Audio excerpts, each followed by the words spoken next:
बिस्मिल्लाहिर्रहमानिर्रहीम अल्हम्दुलिल्लाहि वकफ़ा वस्सलातु वस्सलामु अला इबादिहिल लज़ीना इस्तफ़ा अम्मा बाद।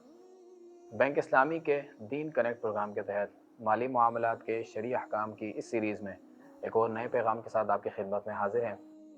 आज इंशाअल्लाह हम गुफ्तगू करेंगे कि ख़रीदो फ़रोख्त के मामलात में प्रॉफिट की सीलिंग क्या होती है, आप कितना मुनाफा आप रख सकते हैं।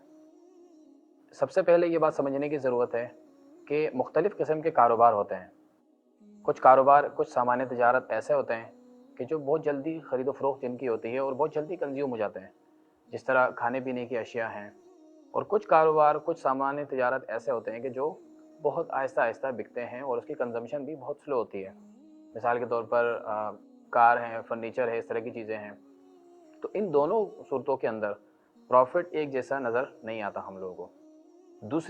दूसरी बात ये समझने की ज़रूरत है कि कुछ कारोबारी हजरात उधार पर काम करते हैं, यानी कि डेफर्ड बेसिस पे काम करते हैं। कुछ कारोबारी हजरात स्पॉट पे काम करते हैं।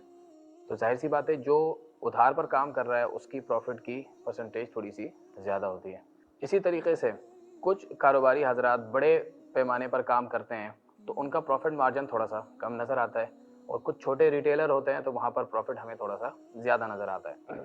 अगर अहादीस में हम देखें तो कुछ ऐसे वाक़यात मज़कूर हैं कि जहाँ पर 100% नफ़ा या उससे ज़्यादा का नफ़ा का भी तज़किरा हमें मिलता है। एक दफ़ा नबी करीम सल्लल्लाहु अलैहि वसल्लम ने हज़रत उर्वा रज़ियल्लाहु ताला अन्हु को भेजा कि आप 1 दीनार पर मेरे लिए एक बकरी ख़रीद के लेकर आएँ। आप तशरीफ़ ले गए और आपने 1 दीनार के एवज़ 2 बकरियाँ ख़रीदी, और वापस आते वक्त उसमें से एक बकरी को 1 दीनार के अगेंस्ट दोबारा से सेल कर दिया। तो इसका मतलब है हज़रत उर्वा रज़ियल्लाहु ताला अन्हु ने आधे दीनार पर वो बकरी ख़रीदी और उसको 1 दीनार के अगेंस्ट सेल आउट की, विच मीन्स उन्होंने 100% प्रॉफिट चार्ज किया। और वापस तशरीफ़ लाए तो आप सल्लम को 1 दीनार भी वापस किया और एक बकरी भी दी। तो आप सल्लम ने ताज्जुब से पूछा कि ये कैसे हुआ, तो आपने सारा वाक़या सुनाया, और उसके बाद आप सल्लम ने उनके कारोबार में बरकत की दुआ दी। तो इस्लाम ने प्रॉफिट की सीलिंग की कोई हद मुकर्रर नहीं की है, बल्कि इसको दोनों जो काउंटर पार्टीज़ हैं उसकी रजामंदी पर रखा है कि अगर दोनों राज़ी हों तो ये अक़द जायज़ होगा। अलबत्ता इस ताजिर को इस बात का पाबंद किया है कि वो नाप तोल में कमी ना करे, झूठ बोलकर किसी मुसलमान के साथ ज़्यादती ना करे, और इसी तरीके से झूठी कसम खाकर वो उसकी प्राइस वगैरह को गलत कोट ना करें।